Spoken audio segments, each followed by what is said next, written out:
시청자 여러분 안녕하십니까? 12월 27일 수요일 굿모닝 YTN 1부 시작합니다. 먼저 주요 뉴스 보고 오겠습니다. 한동훈 전 법무부 장관이 내년 총선을 앞두고 국민의힘 사령탑에 공식 임명됐습니다. 신당 창당을 준비해온 이준석 전 대표는 오늘 탈당을 공식 선언할 예정입니다.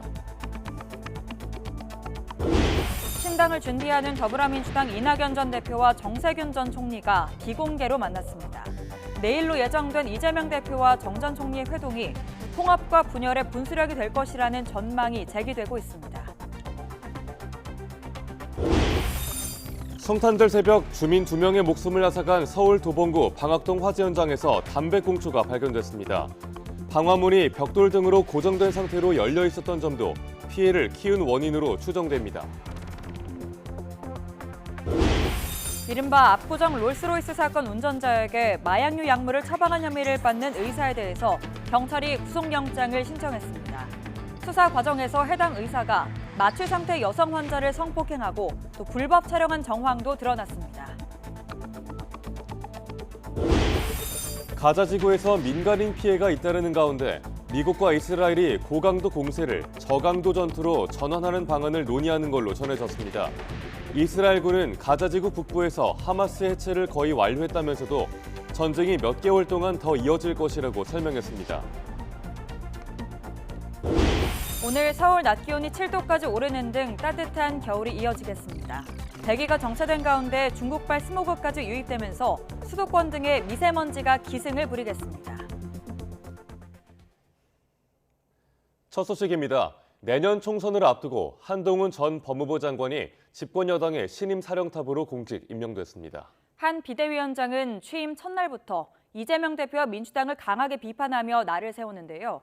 전국 최대 뇌관으로 떠오른 특검법도 악법이라고 잘라 말했습니다. 먼저 임성재 기자가 보도합니다.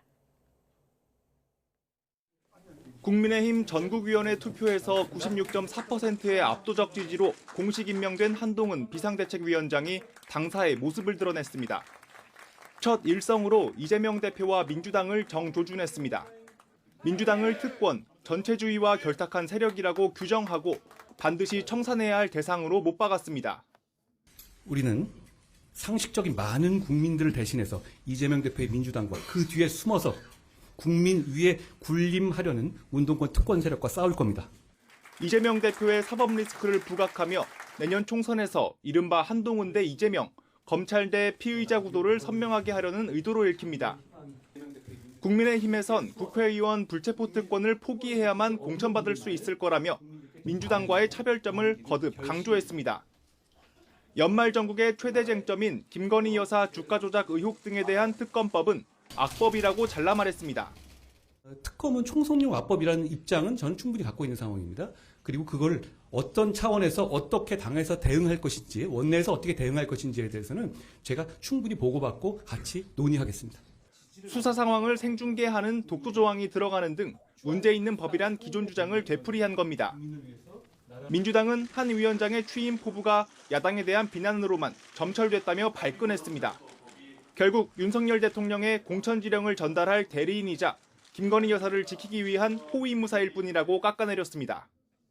5천만의 언어가 아닌 독설로 가득 찬 윤석열의 언어로 첫 일성을 밝힌 한동훈 비대위원장은 용산 세레나데가 아니라 민심 세레나데부터 부르십시오. 그 첫 소절은 김건희 특검법이어야만 할 것입니다. 관심을 끌었던 한동훈 위원장의 대야 관계는 일단 선명한 차별화에 방점이 찍힌 모습입니다. 총선을 앞두고 전통적 지지층을 우선 결집한 뒤 외연 확장에 나서기 위한 포석이란 해석이 나옵니다. YTN 임성재입니다. 취임 일성부터 이재명 대표와 민주당을 강하게 비판한 국민의힘 한동훈 비대위원장은 내년 총선에 출마하지 않겠다고 밝혔습니다. 당 전체 승리만을 위해 뛰겠다는 의지를 피력한 건데 당장 오늘 탈당을 예고한 이준석 전 대표를 만날 계획이 없다는 뜻도 분명히 했습니다. 보도에 이종원 기자입니다. 한동훈 위원장 등판을 앞두고 내년 총선 역할론이 다양하게 거론됐지만 한 위원장의 결론은 불출마였습니다. 지역구는 물론 비례대표로도 나서지 않겠다고 공언한 겁니다. 본인의 당선이 아니라 총선 전체 판을 주도적으로 이끌겠다는 의지의 표현으로 해석됐습니다. 저는 지역구에 출마하지 않겠습니다. 비례로도 출마하지 않겠습니다. 저는 승리를 위해서 뭐든 다 하겠지만 제가 그 승리의 과실을 가져가지는 않겠습니다. 위원장이 지명된 뒤 공개 행보를 자제하며 숙고를 거듭했지만 눈앞의 정치 현안에 대한 입장은 크게 바뀌지 않았습니다. 탈당이 임박한 이준석 전 대표 문제도 마찬가지였는데 당장 만날 생각이 없다는 뜻을 거듭 확인했습니다. 다양한 생각을 가진 많은 분들을 진영과 상관없이 만나고 경청할 겁니다. 그렇지만 지금 단계에서 어떤 특정한 분들을 전제로 해가지고 어떤 계획을 갖고 있지는 않습니다. 이 전 대표가 윤 대통령의 변화를 조건으로 내건 상황에서 굴보듯 뻔한 빈손 만남을 피한 것이란 분석과 함께 이준석 신당 효과를 상당 부분 반감시킬 수 있다는 자신감으로도 읽혔습니다. 한동훈 비대위원장뿐만이 아니라 어느 정치인이 이준석 전 대표를 편하게 만나겠습니까? 수틀리면 또 방송 나와서 나이와 상관없이 이 XX가 할 수도 있는 사람인데요. 한 위원장은 당정관계 재정립과 관련한 구체적인 청사진은 수락연설에선 제시하지 않았습니다.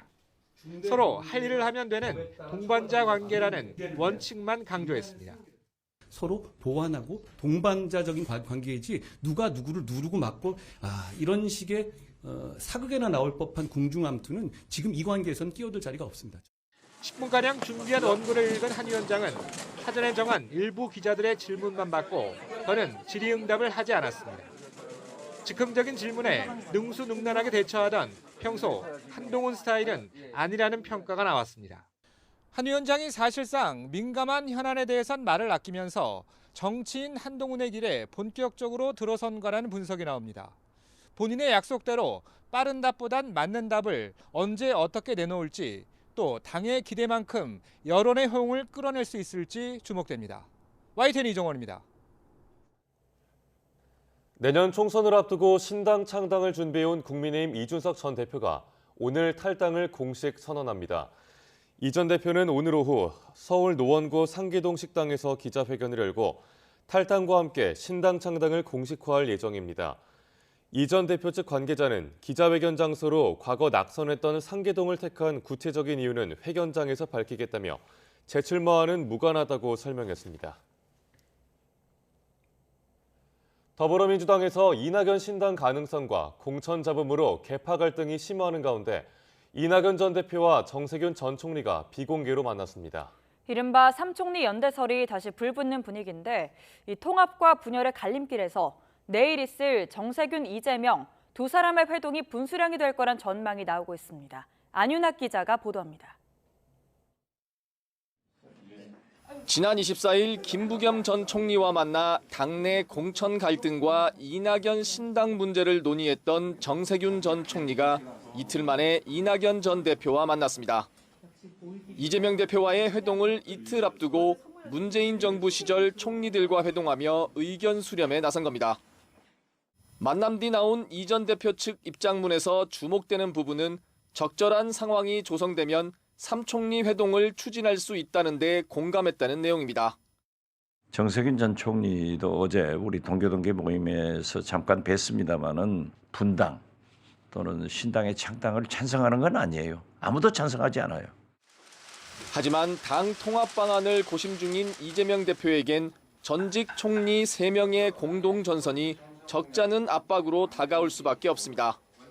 당 지도부 일각에선 통합형 공천관리위원장 임명이나 삼총리 공동선대위원장 등 중재안을 제시하고 있습니다.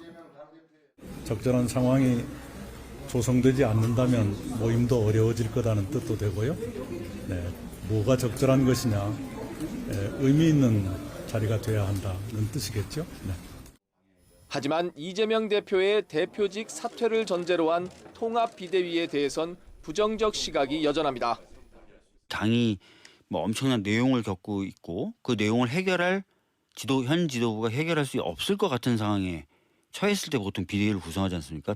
그런데 지금 현재 그러면 우리 당이 그런 상태냐? 그런 상태가 아니죠.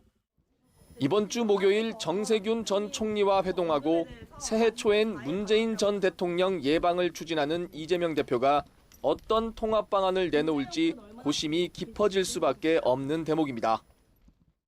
당내에선 총선 후보 적격 심사에서 친명 비명 간 갈등이 불거지며 현역 컷오프가 본격화되면 파열음이 더 커질 것이란 우려가 나오고 있습니다. 정세균 전 총리와의 회동에서 3총리를 끌어안을 통합 방안을 낼 수 있느냐에 따라 이재명 대표의 총선 운명도 엇갈릴 것으로 보입니다. YTN 안윤학입니다. 더불어민주당 이낙연 전 대표는 이달 초 김부겸 전 국무총리를 비공개로 만나 대권과 당권을 모두 내려놓겠다며 신당 합류를 설득한 걸로 전해졌습니다. 이 전 대표 측 관계자는 어제 YTN과의 통화에서 이 전 대표의 요청에 김 전 총리가 즉답하지는 않았지만 당 안팎에 대한 우려에 대해서는 공감대를 나타냈다며 이같이 밝혔습니다.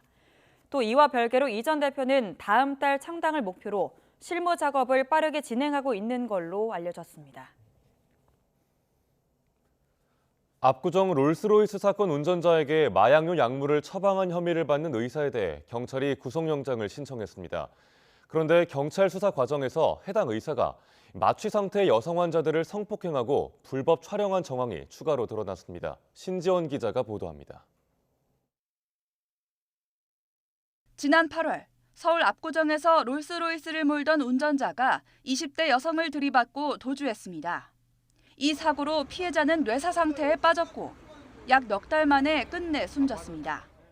가해 운전자 신모 씨는 재판에 넘겨졌고 사건 당일 신 씨에게 프로포폴 등 약물을 처방했던 40대 의사 연모 씨도 수사선상에 올랐습니다. 압구정역 인근 모 성형외과 의사에 대하여는 치료 목적이 없음에도 신 씨에게 마약류를 투약한 마약류 관리법 위반 및 진료기록부의 치료 목적 및 마약류 처방이나 투약과 관련하여 허위 기재를 한 의료법 위반 혐의로 고소를 하는 취지이고 경찰 조사 결과 염 씨는 신 씨에게 약물을 처방하면서 진료 기록을 허위로 기재하고 나중에 사건이 알려지자 이를 무단으로 삭제한 것으로 파악됐습니다. 그런데 경찰의 압수수색 과정에서 또 다른 범죄 혐의가 포착됐습니다. 염 씨의 휴대전화를 포렌식했더니 수면 마취 상태인 여성 환자 10여 명을 성폭행하고 이를 불법 촬영한 정황이 발견된 겁니다. 또 지난 10월 의사 면허가 정지된 후에도 서울 시내 다른 병원에서 진료 행위를 계속하는 등 무면허 의료 행위를 벌인 것으로 조사됐습니다. 이에 경찰은 염 씨에 대해 마약류 관리법 위반 혐의뿐 아니라 준강간, 불법 촬영 혐의 등을 추가 적용해 구속영장을 신청했습니다. 염 씨의 구속 여부는 이르면 오늘 오후 결정될 예정입니다. YTN 신지원입니다. 집중력 강화에 도움이 된다고 속여 마약이 든 음료를 강남 학원가 학생들에게 공급했던 한국인 주범이 강제 송환됐습니다. 범행 8개월 만에 국내 송환인데 이른바 다른 윗선에 대한 수사에도 속도가 날 걸로 보입니다. 김승환 기자입니다. 시음 행사를 빙자해 강남 학원가 학생들에게 필로폰이 섞인 음료를 나눠준 마약 음료 사건. 중국에 머무르며 범행을 주도한 26살 이모 씨가 강제 송환됐습니다. 지난 4월 범행을 벌인 지 267일 만입니다. 범행 한 달이 조금 지나 중국 지린성 은신처에서 공안에 붙잡힌 이 씨는 지난 20일 강제 추방 결정이 내려졌습니다. 피해자 학생들에게 할 말 없습니까? 죄송합니다. 우유에 마약 탈 생각은 어떻게 하게 된 겁니까? 죄송합니다. 학부모들 보이스피싱 협박했는데 왜 그런 겁니까? 죄송합니다. 이 씨는 중국에 머물며 중학교 동창인 길모 씨에게 마약 음료를 만들라고 지시하고 중국에서 거는 전화를 국내 번호로 바꾸는 중개기업자를 구해 피해 학생 학부모들에게 협박 전화를 거는 등 범행을 주도한 혐의를 받습니다. 경찰은 이 씨를 포함해 마약 공급과 공갈 범행에 가담한 이들에게 범죄단체 가입과 활동 혐의를 적용했습니다. 앞서 이 씨 동창인 길모 씨는 1심에서 징역 15년, 길 씨에게 필로폰을 제공한 박모 씨는 징역 10년을 선고받았습니다. 경찰은 체포된 이 씨에 대한 구속영장을 신청할 방침입니다. 이와 함께 학원가 마약 음료 사건을 꾸미고 마약을 공급한 중국인 총책 박모 씨 등 2명에 대해 인터폴 적색 수배를 내리고 뒤를 쫓고 있습니다. 한국인 주범이 강제 송환된 만큼 윗선 검거는 물론 이들이 어떤 역할을 맡았는지에 대한 수사에도 속도가 붙을 것으로 보입니다. YTN 김승환입니다. 네, 성탄절 새벽 주민 2명의 목숨을 앗아간 서울 방학동 아파트 화재 현장 합동 감시 결과 부주의로 불이 났을 가능성이 크다는 분석이 나왔습니다. 화재 현장에서 담배꽁초를 발견한 경찰은 화재와의 연관성을 들여다보고 있습니다. 경찰 관계자의 설명 직접 들어보겠습니다. 정기적인 뭐기구라든가 이런 것들이 오작동을 하거나 누전이나 뭐 이런 것들이 이제 화재 원인일 때 보통 저희들이 정기적인 원인에 의한 발화 얘기를 하는데 이제 그런 것들은 이제 배제가 된다는 말씀이고요. 그 외에 이제 다른 요인들도 이제 많이 검증을 했지만 다 이제 배제가 됐고 그 외에 이제 현장에서 저희 결정적인 증거물들이 좀 나왔는데 그런 것들을 봤을 때 이제 인적 요인에 의한 발화가 가장 가능성이 높다. 어젯밤 10시 반쯤 경북 포항시 영일만에 있는 공장 건설 현장에서 불이 났습니다. 인명피해는 없었지만 불은 공사를 위해 설치한 천막이나 부자재 등을 태운 뒤 2시간 20여 분 만에 꺼졌습니다.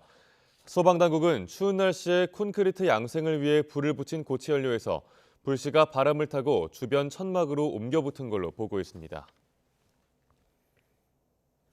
서울에 있는 대학에서 학군단 내 성추행 사건이 발생했지만 가해 학생과 피해 학생이 한 교실에서 수업을 듣는 일이 발생했습니다.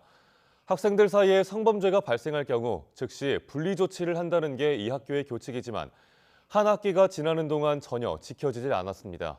어찌된 일인지 권준수 기자가 취재했습니다. 대학교 4학년인 이 여학생은 올해 2학기가 시작되면서 끔찍한 기억을 떠올려야 했습니다.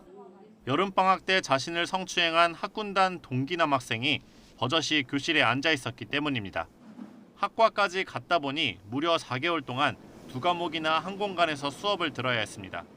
저는 일상생활이 불가능할 정도로 힘들고 그 친구를 볼 때마다 가슴이 두근거리는 정도로의 그런 힘듦이 드는데 막상 그 친구는 제 앞에서 다른 친구들과 웃고 성범죄 신고가 들어오면 피해자와 가해자를 즉시 분리 조치하는 게 이 학교 교칙입니다. 이를 근거로 학교에 분리 조치를 요구했지만 어쩐 일인지 즉시 이뤄지지 않았습니다. 가해 남학생이 성추행 사실을 인정하고 사과 메시지를 보냈다는 정황을 학교 측에 제출했는데도 소용없었습니다. 최근에 병과를 적었는데 이제 희망 병과를 적었는데 겹치는 병과가 있더라고요. 근데 그러다 보니까 이게 제대로 진행되지 않았을 때는 이제 저는 제 꿈까지 포기할 생각까지 하고 있기 때문에 사건을 어떻게 처리할지 논의하는 학교 차원의 회의도 신고가 들어간 지 2달이나 지나서야 이뤄졌습니다. 학교 스스로 교칙을 어긴 셈이지만 학교 측은 어쩔 수 없었다는 입장만 되풀이합니다. 분리 조치를 하더라도 대체할 수 있는 수업이 마땅치 않았다는 겁니다. 경찰 수사 결과로 혐의점이 충분히 밝혀지기 전까진 남학생의 수업권도 보장해야 한다며 가해 학생을 옹호하는 듯한 모습도 보였습니다. 분반 수업이 없는 거예요. 그래서 저희가 이제 신고인한테 얘기를 하기를 강의실이 이렇게 하나가 있으면 앞문과 뒷문이 있고 지정자 숙제를 운영할 수밖에 없다. 선택 규정상의 절차에 의거해서 계속 뭐 조사도 하고. 피해 학생은 결국 경찰에 동기 남학생의 성추행 사실을 신고한 뒤 처벌이 이뤄지기만을 기다리는 상황. 최근 경찰은 A씨의 학군단 동기인 20대 남성 B씨를 강제추행 혐의로 검찰에 넘겼습니다. 하지만 아직 가해 남학생에 대한 징계위원회도 열리지 않고 있어 피해 여학생은 학교 차원의 적절한 보호도 받지 못한 채 졸업을 눈앞에 두게 됐습니다. YTN 권준수입니다.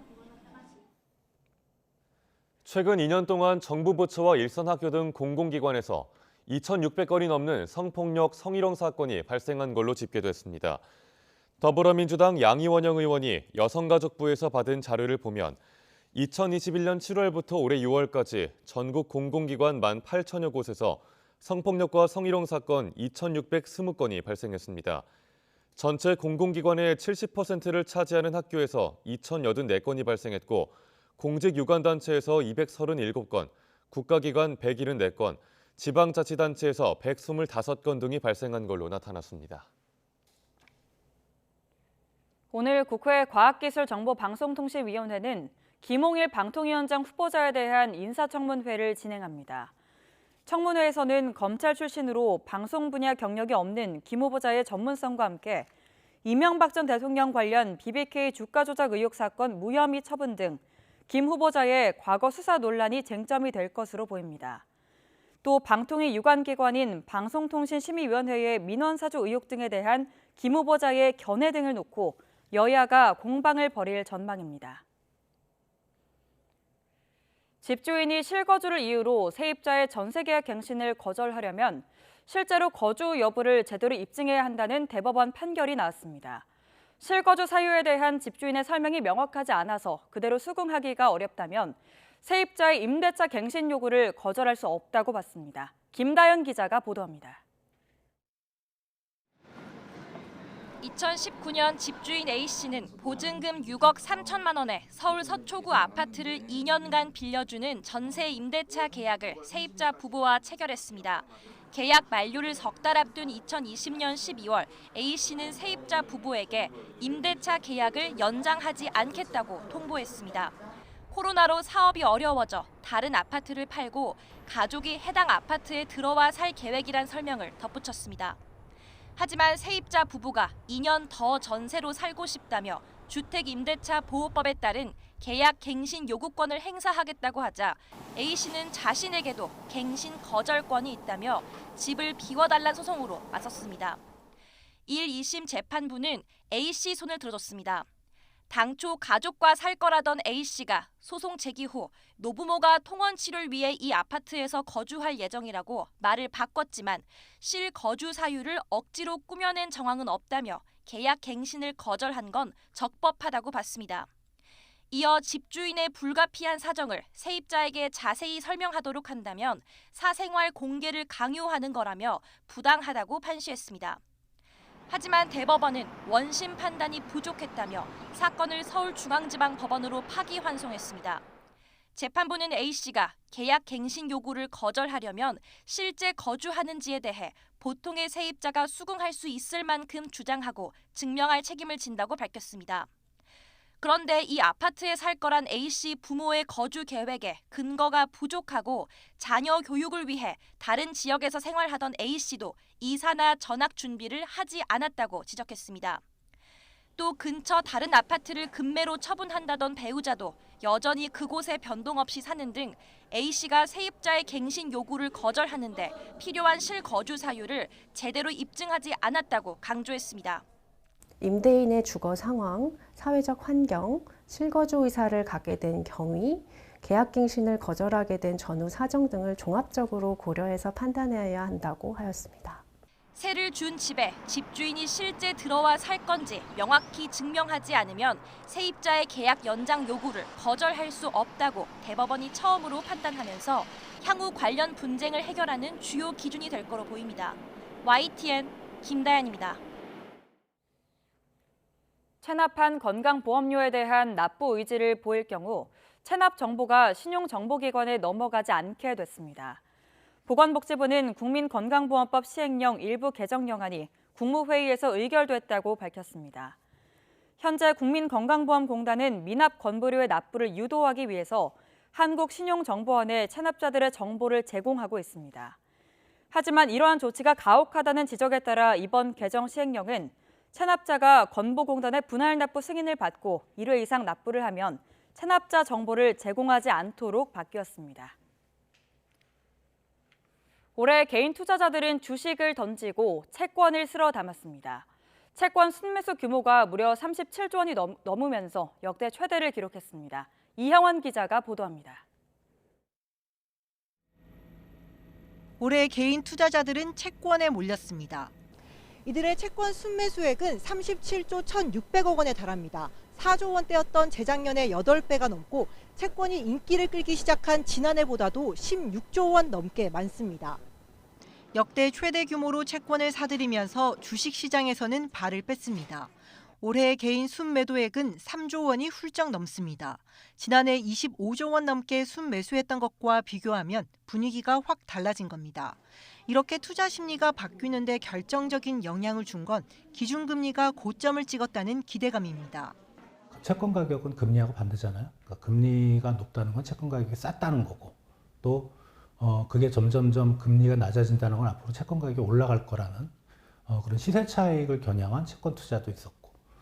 이 같은 채권 투자 열기는 내년에도 이어질 것으로 보입니다. 미국 연방준비제도가 완화 기조로 내년 통화정책 전환을 예고하면서 금리 인하가 임박했다는 기대감이 커지고 있기 때문입니다. 다만 실제 인하 속도가 시장 기대에 못 미치면 채권 금리 내림세가 주춤할 수 있습니다. 특히 내년 상반기 주식시장이 반등해 주가 오름세가 이어진다면 채권 수요를 흡수할 수 있다는 전망도 나옵니다. YTN 이영훈입니다. 이스라엘군이 가자지구 지상전의 전술을 고강도 공세에서 저강도 장기전으로 전환할 준비를 하고 있다고 현지 언론이 보도했습니다. 이스라엘 방송 채널12는 현지 시간 26일 이스라엘군이 그동안 고강도 공세를 통해 목표를 이뤘다며 하마스 전복을 위해 장기적인 저강도 교전을 준비하고 있다고 전했습니다. 이는 고강도 폭격과 도심 지역 병력 증강 등을 완화하라는 미국의 요구에 따른 것이라고 방송은 설명했습니다. 이를 위해 이스라엘군은 분리장벽의 가자지구 쪽 완충지대를 폭 1km로 확대하고 보병 병력을 주둔시켜 가자지구 주민의 분리장벽 접근을 제한하기로 했습니다. 튀르키예 의회 외교위원회는 현지 시간 26일 스웨덴의 북대서양 조약기구 가입 비준안을 가결했다고 로이터 통신 등이 보도했습니다. 이로써 장기간 표류해온 스웨덴의 나토 가입이 한층 가까워졌습니다. 지난달 16일 튀르키예 집권당 정의개발당이 외교위에서 일부 사안의 해명이 필요한 데다 스웨덴과의 협상이 충분히 성숙하지 못했다고 주장하며 비준안 논의를 무기한 중단한 지 약 한 달 반 만입니다. 이날 상임위를 통과한 나토 가입 승인 안건은 의회 본회의 의결과 대통령의 서명 등을 거쳐서 최종 비준됩니다. 중국 시진핑 국가주석이 타이완 총통 선거를 앞두고 타이완과의 통일 의지를 강조하고 나섰습니다. 중국은 탄생 130주년을 맞은 마오쩌둥 띄우기에 나서며 시 주석을 동급으로 만들려는 우상화 움직임도 보였습니다. 이종수 기자가 보도합니다. 시진핑 주석과 공산당 지도부는 중국 국부로 불리는 마오쩌둥의 탄생 130주년을 맞아 기념당을 찾았습니다. 마오쩌둥 좌상에 3번 인사하며 경의를 표시하고 영구 보존 처리돼 기념관에 안치된 마오쩌둥 시신을 참배했습니다. 시 주석은 이어 열린 마오쩌둥 탄생 130주년 기념 좌담회에서 마오쩌둥 동지의 숭고한 정신은 우리가 전진하도록 격려하는 강력한 원동력이라고 찬양했습니다. 마오쩌둥 찬양에 나선 시 주석의 정치적 위상을 중국 잡지와 TV 드라마는 마오쩌둥과 동급으로 묘사했습니다. 시 주석은 다른 한편으로 중국과 타이완이 반드시 통일될 수밖에 없다고 힘주어 말했습니다. 타이완을 중국으로부터 분리하는 것을 단호히 막아야 한다고도 했습니다. 다음 달 치러지는 총통 선거를 앞두고 반중국 정책을 내세운 집권당 민진당 라이칭더 후보가 여론조사에서 줄곧 1위를 달리자 시 주석이 경고하고 나선 것이란 해석이 나오고 있습니다. 중국 외교부도 미국이 지난 22일 발표한 국방수권법이 하나의 중국 원칙을 위반했다고 맹비난하며 시 주석의 타이완 통일 의지에 힘을 실었습니다. 该法案干涉中国内政，鼓噪美国对台军事支持，违反一个中国原则和中美3个联合公报。 중국은 타이완산 12개 화학 품목에 대한 관세 감면을 다음 달 1일부터 중단하기로 하는 등 타이완 총통 선거에 노골적으로 영향을 미치려 하고 있습니다. YTN 이종수입니다.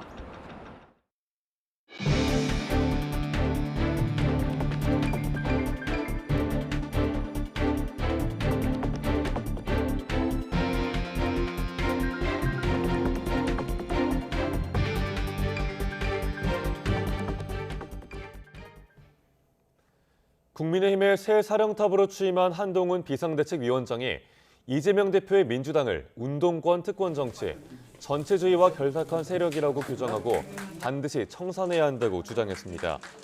한 비대위원장은 어제 서울 여의도 중앙당사에서 취임 기자회견을 열고 중대범죄 처벌을 막는 게 지상 목표인 다수당이 더욱 폭주하며 나라를 망치는 걸 막아야 한다며 이같이 말했습니다.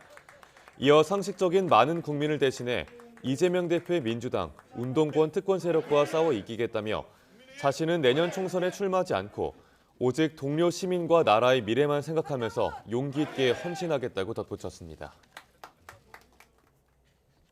한동훈 비대위원장은 또 야당이 추진하는 김건희 여사 특검법은 총선용 악법이라는 입장을 가지고 있다면서도 이제 여당을 이끄는 비대위원장으로서 어떻게 대응할지는 당과 충분히 논의하겠다고 밝혔습니다. 이어 대통령과 여당, 정부는 각자의 헌법과 법률의 범위 안에서 국민을 위해서 할 일을 하는 기관이라며 수직적인지 수평적인지를 이야기할 게 아니라 상호 협력하는 동반자 관계라고 말했습니다. 더불어민주당과 정의당이 국회 본회의 강행 처리를 예고한 김건희 여사 주가 조작 의혹 특검법과 관련해 윤석열 대통령이 탈당하더라도 국민의힘이 특검 추천권을 가질 수 없도록 법안 수정을 추진하고 있습니다. 더불어민주당 박주민 원내수석부대표와 정의당 배진교 원내대표는 어제 국회에서 만나 이 같은 방향으로 법안 문구를 수정하기로 협의한 걸로 알려졌습니다. 내일 본회의에 자동 상정될 예정인 이른바 김건희 특검법은 대통령이 소속된 교섭단체가 특검 추천권을 갖지 못하도록 하고 있는데 윤 대통령이 탈당하게 되면 국민의힘이 특검 추천권을 갖게 됩니다. 내일 정세균 전 총리와의 회동을 앞두고 당 통합 방안을 고심하고 있는 더불어민주당 이재명 대표가 4번째와 5번째 영입 인재를 발표하며 총선 행보를 이어갑니다. 오늘 이 대표가 진행할 인재 환영식은 외부 인사 영입이 아닌 내부 발탁 인사를 공개하는 자리로 당 인재위원회가 전문성에 중점을 두고 검증 작업을 해온 걸로 전해졌습니다. 하지만 최근 이낙연 신당론과 정세균, 김부겸 전 총리를 포함한 3총리 공동전선이 주목받는 가운데 이어지고 있는 이러한 이 대표의 주도의 인재 영입이 당 통합에 어떠한 영향을 미칠지는 지켜봐야 한다는 지적도 나오고 있습니다. 김홍일 방송통신위원장 후보자가 오리온그룹의 사회이사를 맡으며 오리온 오너 일가의 200억 원대 횡령 혐의 사건 변호를 맡은 걸로 확인됐습니다. 독립적인 위치에서 기업을 감시하는 사회이사가 기업 오너로부터 수임료를 받는 변호인단에 참여했다는 점에서 이해충돌 문제가 지적됩니다. 보도에 손여정 기자입니다. 지난 2013년 부산 고등검찰청장을 끝으로 검찰을 떠난 김홍일 방통위원장 후보자. 퇴직 한 달 뒤부터 법무법인 세종의 변호사로 일했습니다.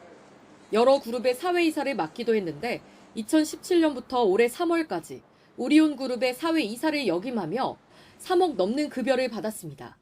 사회이사란 기업 경영진에 속하지 않는 독립적인 외부 인사가 경영진을 감시해 기업 운영의 투명성을 높이는 역할을 합니다. 상법은 사회이사 자격 요건을 엄격히 규정하고 있고 선임 전 심사도 이뤄집니다. 그런데 YTN 취재 결과 김 후보자가 사회이사로 재직하면서 오리온그룹 오너 일가인 이화경 부회장의 200억 원대 횡령 사건을 변호한 사실이 확인됐습니다. 오리온그룹 창업주의 딸이자 담철곤 회장의 부인으로 그룹 지주회사인 오리온홀딩스 최대 주주이기도 한 이 부회장은 지난 2018년 개인 별장을 지으며 법인 자금 203억 원을 횡령한 혐의로 검찰 수사를 받았습니다. 김 후보자가 국회에 제출한 답변서를 보면 당시 경찰이 신청한 이 부회장 구속영장이 검찰에서 반려됐을 때 어떤 역할을 했느냐는 질문에 변호인단의 일원으로 참여했다고 적시됐습니다. 사회이사가 경영진 핵심인 오너그룹 변호에 참여한 겁니다.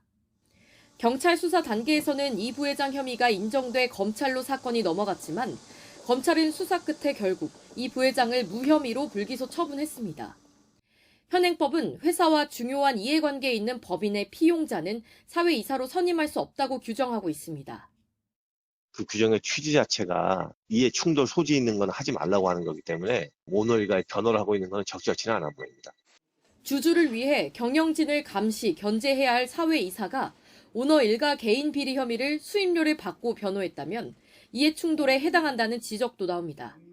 기업 경영을 견제하고 감시해야 할 의무가 있는 사회이사가 오히려 오너 일가를 변호한 것은 명백히 이해 충돌의 소지가 큽니다. 방송통신위원장이라는 고위공직을 맡을 자격이 있는지. 김 후보자 측은 오리온이 소송과 관련해 법무법인 세종과 수임 계약을 맺은 건 일회성이므로 사회이사 요건에 규정된 주된 계약으로 보기 어려워 관련 법령을 위반한 건 아니라고 밝혔습니다. YTN 손효정입니다. 더불어민주당은 음주운전과 탈당 전력이 있는 이용주 전 의원에 대해 내년 총선 예비후보 적격 판정을 내렸습니다. 중앙당 공직선거 후보자 검증위원회는 어제 7차 심사 통과자 명단에 전남 여수시 갑에 공천을 신청한 이 전 의원을 포함해 공지했습니다. 문희상 전 국회의장의 아들이자 경기 의정부시 갑에 도전하는 문석균 김대중재단 의정부시 지회장도 예비후보 심사에서 적격 판정을 받았습니다. 민주당은 이 전 의원의 음주운전 논란은 윤창호법 시행 이전에 적발돼 부적격 사유에 해당하지 않고 문 지회장은 지난해 지방선거를 앞두고 사면 복당해 과거 이력이 면책돼 문제될 게 없다고 설명했습니다. 3명이 숨진 세종시 목욕탕 감전사고 원인을 밝히기 위해 관련 기관들이 2차 합동감식을 벌였습니다. 경찰과 국립과학수사연구원은 온탕 내에 설치된 수중 안마기가 원인일 가능성이 큰 걸로 보고 모터와 전기 시설을 떼어가 정밀 감식하기로 했습니다. 양동훈 기자입니다. 목욕탕 주변으로 경찰과 국립과학수사연구원 차량이 연이어 들어옵니다. 장비를 착용한 감식 인력이 경찰 통제선 안팎을 분주하게 오갑니다. 70대 입욕객 3명이 숨진 세종시 조치원읍 목욕탕 감전 사고에 대한 2차 합동 감식이 열렸습니다. 경찰과 국립과학수사연구원, 한국전기안전공사 등 관련 기관은 인력 20여 명을 투입해 4시간 반에 걸쳐 합동 감식을 벌였습니다. 사고 당일 진행된 1차 감식 결과 전선이 끊어진 흔적 같은 구체적인 사고 원인은 확인하지 못했습니다. 2차 감식에서 경찰은 한증막을 지나는 배전방과 욕탕 주변 전기 설비 등을 집중해 들여다봤다고 밝혔습니다. 특히 탕 안에서 강한 수압으로 물줄기를 내보내는 수중 안마기를 유심히 살펴보고 있습니다. 이 수중 안마기가 원인일 가능성이 크다고 판단해 지하에 설치돼 있던 안마기 모터와 주변 전기 시설을 국립과학수사연구원에 보내 정밀 감식하기로 했습니다. 수중 안마기, 모터 관련돼서 일단 그쪽으로 이제 추정이 되는 겁니다. 국가적 정밀 감정되면 그때 아마 나올 것 같습니다. 사망자들에 대한 부검 1차 구두 소견에서는 명확한 사인이 확인되지는 않은 거로 전해졌습니다. 전문가들은 목욕탕처럼 습한 환경에서는 일반적인 누전 차단기로는 감전 사고를 확실하게 막을 수 없다며 특화된 장비가 필요하다고 지적했습니다. 누설 연료 차단기라는 게 있는데 이것은 누전이 되더라도 인체에 감전이 되지 않도록 만들어 놓은 겁니다. 그러면서 정부나 지방자치단체에서 일부 비용을 보조하는 방식으로라도 감전 방지 장치 설치를 독려해달라고 당부했습니다. YTN 양동훈입니다. 그동안 사기 혐의로 공개 수배됐던 전청조 씨의 부친이 경찰에 붙잡혔습니다. 오랜 도피 생활 도중 전남 보성에서 휴대전화를 훔쳤다가 덜미가 잡혔는데요. 경찰은 아버지 전 씨의 구속영장을 신청할 계획입니다. 나현우 기자입니다. 전남 보성에 있는 인력중개사무소 안으로 한 남성이 들어옵니다. 여기저기 둘러보는가 싶더니 책상에 올려둔 업무용 휴대전화를 훔칩니다. 불과 8시간 뒤 이 남성은 인근 편의점 앞에서 경찰에 붙잡혔습니다. 휴대폰을 가져가지 않았다라는 거예요. 그러면서 일어서 가려고 이렇게 하는 찰나에 이제 그 경찰들이 와서 잡고 보니 이 남성은 수십억대 투자 사기 혐의로 구속된 전청조 씨의 아버지였습니다. 아버지 전 씨도 사기 혐의로 경찰로부터 공개 수배가 내려진 상태였습니다. 붙잡힌 전 씨는 신분증이 없다며 자신이 누군지 숨겼지만 경찰 지문 조회를 통해 신원이 드러났습니다. 아버지 전 씨는 16억 원이 넘는 사기 혐의를 받고 있습니다. 부동산을 매입해주겠다며 피해자에게 13억 원을 뜯어내고 지인에게 3억 원을 빌린 뒤 잠적하는 등 범행을 저질러 왔습니다. 부산에서 한 3개월간 원룸에서 살다가 돈이 떨어지니까 순천에 와가지고 순천에서 벌교 가는 시내버스를 탔어요. 그러니까 돈이 떨어지니까 또 벌교에서 내린 겁니다. 사건을 넘겨받은 천안 서북경찰서는 조만간 아버지 전 씨에 대한 구속영장을 신청할 방침입니다. YTN 나연호입니다. 아파트 위층에서 누군가 소화기를 바닥으로 던졌다는 신고가 접수돼 현재 경찰이 수사하고 있습니다.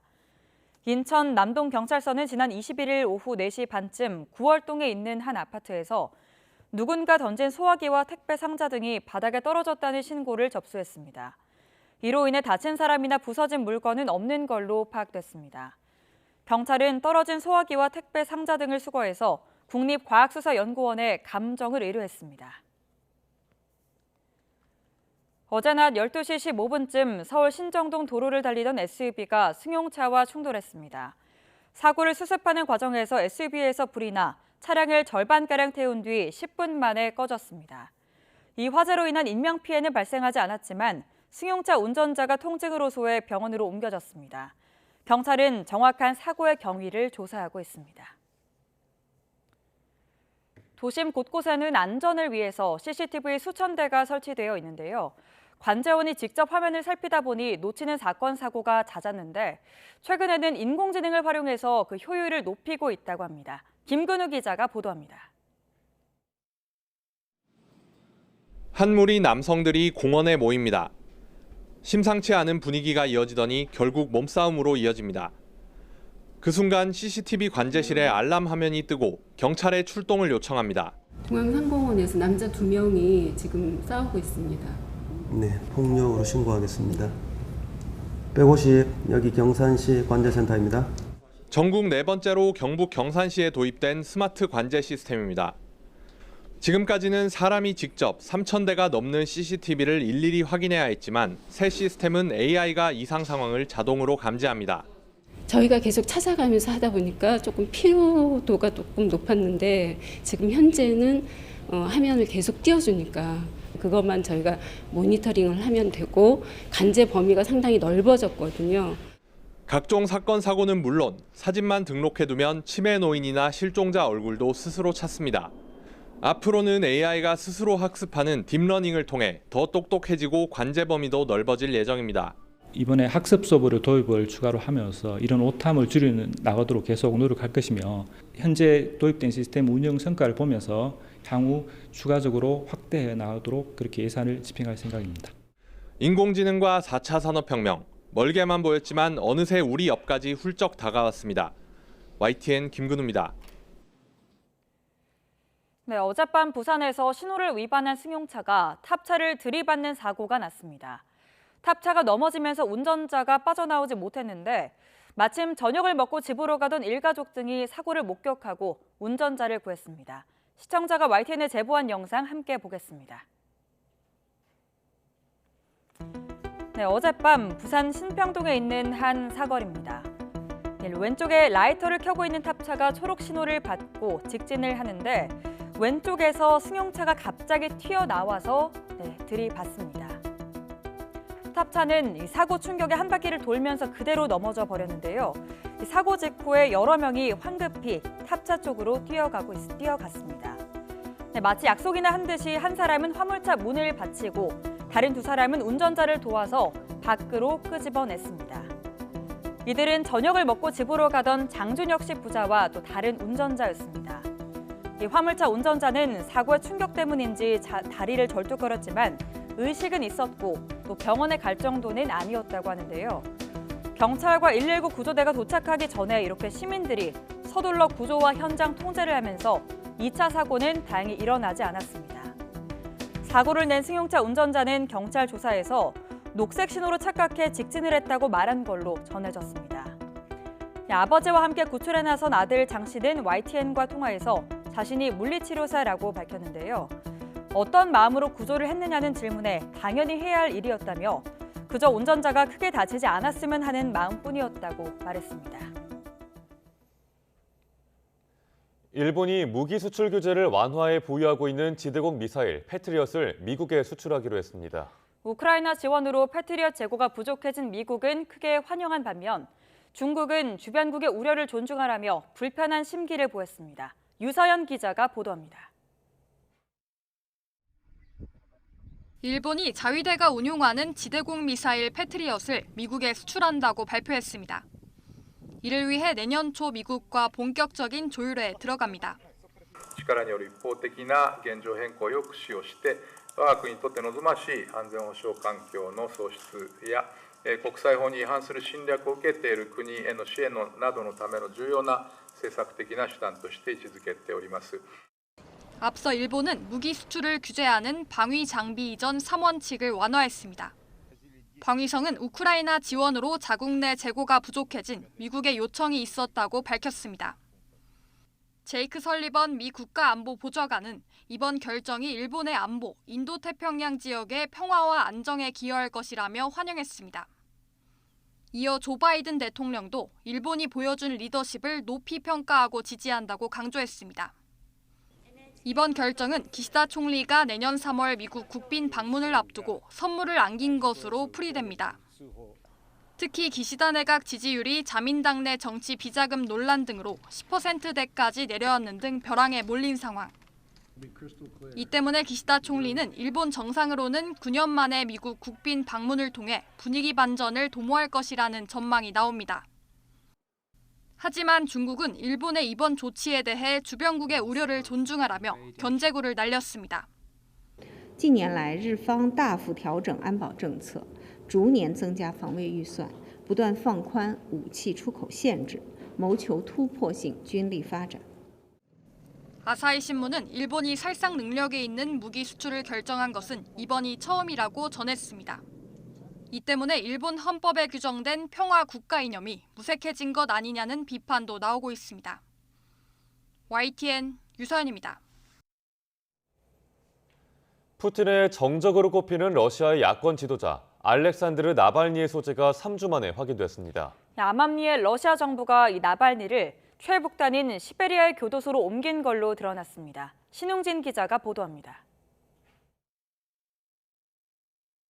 러시아 야권 지도자인 나발니가 시베리아 지역 하르프에 있는 제3교도소에 이감된 것으로 현지 시간 25일 확인됐습니다. 그의 대변인이 마지막 접견을 했다고 밝힌 지난 6일 이후 거의 3주 만에 소재가 파악된 것입니다.